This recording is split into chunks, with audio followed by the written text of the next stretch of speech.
సాయి భావన జనవరి 4. సత్ప్రవర్తనకు బాబా దీవెనలు తప్పక లభిస్తాయి.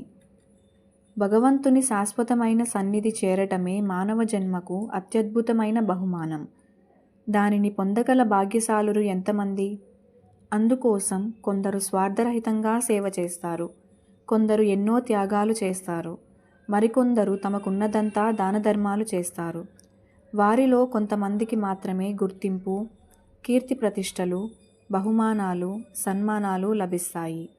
కొంతమంది ఈ లోకంలో ఎలాంటి ఉన్నత స్థానాన్ని పొందలేకపోతారు, ఎటువంటి సన్మానాలు అందుకోరు, ఎవరి మెప్పుదల పొందలేరు. అయినా బాధపడవలసిన పని లేదు. నిజానికి మనం ఏ పని ఎందుకు చేస్తున్నామో సాటి మనుష్యులకు తెలియపోవచ్చు, కానీ భగవంతునికి మాత్రం తప్పక తెలుసు. దైవం సర్వాంతర్యామి. ఆయన మనం చేసే పనులలోని మంచి చెడులను ఖచ్చితంగా లెక్క కట్టగలడు. మనుష్యులు చేసిన పాపపుణ్యాలకు తగిన ఫలితం ఇస్తాడు. దైవాన్ని నమ్మి సచ్చీలంతో మంచి పనులు చేసే వారిని ఈ లోకం తిరస్కరించినా దైవస్వరూపుడైన బాబా దీవెనలు, మన్ననలు వారికి తప్పక లభిస్తాయి.